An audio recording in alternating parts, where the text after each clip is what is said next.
দারুণ স্বাদের পায়েস। আজকে আমি যেভাবে রান্নাটা করেছি আপনারা এইভাবে যে কোনো অনুষ্ঠান বা যে কোনো দিন রান্না করতে পারবেন। তো বন্ধুরা, রেসিপিটা মিস করতে না চাইলে একটা লাইক দিয়ে দেখে নেওয়া যাক। নমস্কার বন্ধুরা, নিপাস কিচেন অ্যান্ড ব্লগে সবাইকে স্বাগতম। আরেকটি নতুন ভিডিও নিয়ে আসলাম। আজকে আমি পায়েস রান্না করে দেখাবো। তো আমার চ্যানেলে নতুন বন্ধু হয়ে থাকলে চ্যানেলটিকে সাবস্ক্রাইব করে আমার পাশে থাকবেন, আর ভিডিওটি স্কিপ না করে সম্পূর্ণটা দেখে নেবেন কিভাবে আমি এই পায়েসটা রান্না করি। তো আজকে এই যে পোলার চালটা আমি নিয়েছি, ধুয়ে এভাবে ঝরা দিয়ে রেখেছি। এখানে আমি কাজু, কিশমিশ আর কাঠবাদাম কুচি করে কেটে নিয়েছি, আর এখানে ঘি নিয়েছি। তো চলুন বন্ধুরা, রান্নাটা শুরু করা যাক। পায়েস রান্নাতে তো দুধ লাগবেই, তো আমি আগে থেকে এখানে 1 লিটার দুধ জাল করতে বসিয়ে দিয়েছি। তো এখানে একটা হাঁড়ি বসিয়ে দিয়েছি। প্রথমে ঘি দিয়ে দেব। তো এই যে ড্রাই ফ্রুটগুলো নিয়েছি, এগুলি ভেজে নেব। এই যে হালকা করে ভেজে নিয়েছি, এবার উঠিয়ে নেব।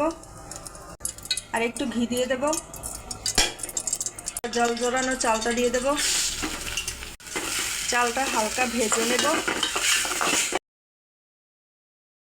তো এই যে দেখুন, চালটা আমি খুব সুন্দর করে ভেজে নিয়েছি। দুধটাকেও আমি ভালো করে ফুটিয়ে নিয়েছি, এবার ঢেলে দেব।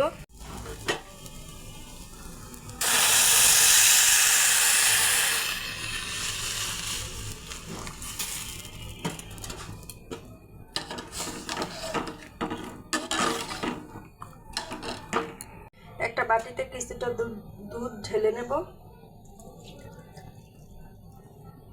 এই লিকুইড দুধের সঙ্গে গুঁড়ো দুধ মিশিয়ে পরে ঢেলে দেব পায়েসে। এখন চালটাকে দুধের মধ্যে ভালো করে ফুটিয়ে নেব। তো পায়েস তো সরাসরি দুধের মধ্যে দিয়ে রান্না করা যায়, তো আজকে আমি একটু এইভাবেই রান্না করেছি, কারণ এইভাবে রান্না করলে পায়েসটা খেতে ভীষণই ভালো লাগে। আর এইভাবে রান্না করার জন্য কারণ আছে। কারণটা হলো আজকে আমার ছেলের জন্মদিন, তাই জন্মদিন মানে একটু বিশেষত্ব তো থাকবেই। তো বন্ধুরা, আপনারাও একবার এইভাবে খেয়ে দেখবেন, দারুণ হয় এইভাবে পায়েস খেতে। আমি আরও কয়েকবার এভাবে রান্না করে খেয়েছি। তো এবার আমি একটু মশলা দিয়ে দেব, দারচিনি, এলাচ, তেজপাতা। ঘ্রাণটা ভালো আসবে মশলাটা দিলে। আর একটু লবণ দিয়ে দেব। লবণটা দিলে চালটাও তাড়াতাড়ি ফুটে যাবে, আর পায়েসের স্বাদটাও একটু বেড়ে যাবে। তো এইভাবেই আমি চালটাকে ফুটিয়ে নেব। লিকুইড দুধের সাথে আমি গুঁড়ো দুধ দিয়ে দেব।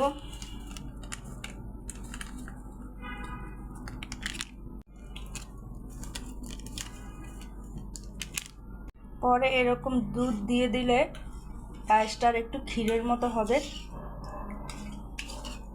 দুধটাও ঘন হয়ে যাবে। মিশিয়ে নিয়েছি, আমি পরে দিয়ে দেব। তো এই যে দেখুন, পায়েসটা ঘন হয়ে আসছে আর চালটা ফুটে গেছে। তো এবার আমি চিনি দিয়ে দেব। এখানে আমি ব্রাউন চিনিটা নিয়েছি, আপনারা চাইলে সাদা চিনিটাও দিয়ে দিতে পারেন।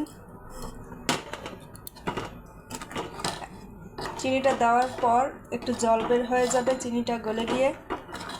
আর এই চিনিটা দিলে একটু কালারটা ভালো আসে, তাই আমি এই কালার চিনিটা দিয়েছি।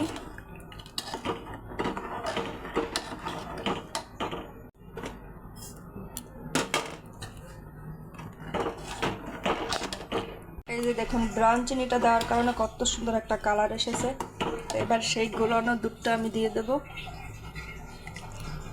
পায়েসটা আরও ঘন হয়ে যাবে।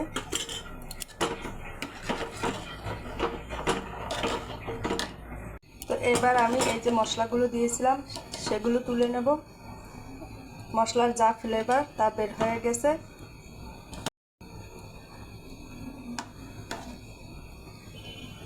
এই যে বন্ধুরা, পায়েসটা কতটা ঘন হয়ে গেছে আর রান্নাটা হয়ে গেছে। এবার সবশেষে আমি ভেজে রাখা কিশমিশ আর বাদাম দিয়ে দেব।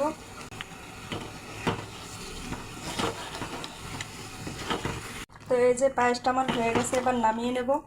আপনারা এইভাবে রান্না করতে পারেন যে কোনো দিন, যে কোনো অনুষ্ঠানে। চুলাটা অফ করে দেব।